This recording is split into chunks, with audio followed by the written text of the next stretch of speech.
Introspection is the act of self-examination.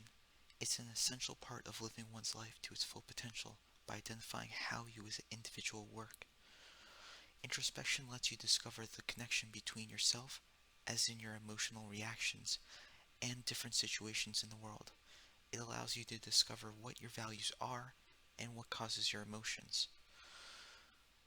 This does not mean that there are clear rules on how to introspect. The door is wide open in the identification of what the best methods are. What has become increasingly apparent to me is that there are causal relationships within oneself which can be studied in a similar manner as the sciences. If new ideas, such as the theory of induction, can be applied to introspection, then we can develop much more potent tools to examine ourselves. Before we get too far ahead of ourselves, let's go into some detail on what emotions are. They are indicators in that they always come after the reasoning that has been established. They're not cognition themselves, but they are the after effects. Emotions are, however, universal in that they reflect the assessments, whether correct or not, of one's reasoning on events. For example, a person will feel anger if their values are threatened, and joy when their values are achieved. Emotions are universal in how they indicate our reasoning. With this being understood, as long as emotions are validated in that they have rational reasons, they can be utilized to identify important information while introspecting. Now we can talk about the ideas that would be interesting to utilize when applied to introspection. One of the most important ideas I've encountered is a theory on induction detailed in the book The Logical Leap.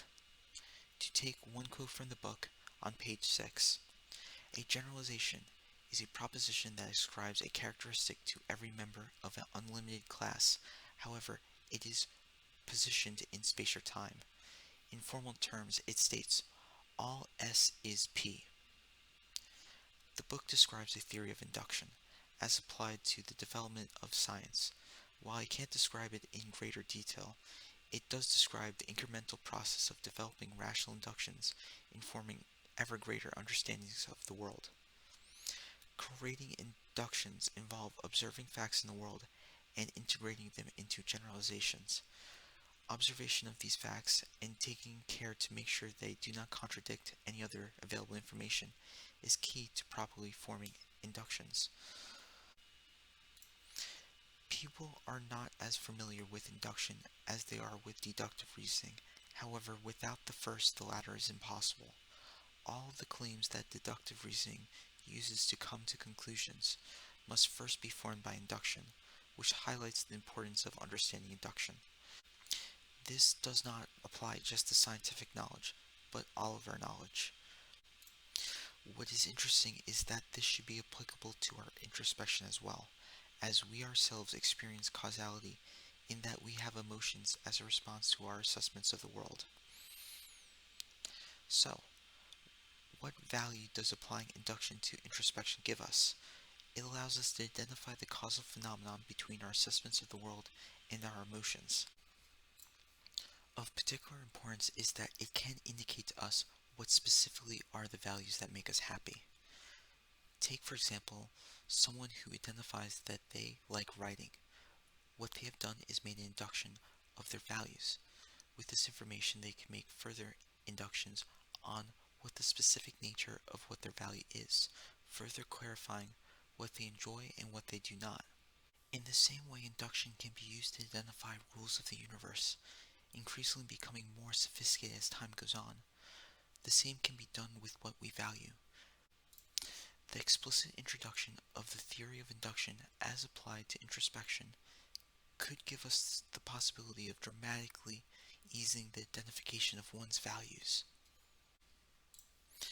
This application of theory of induction to introspection can make the pursuit of values a rational endeavor, instead of the difficult struggle that it currently is seen as.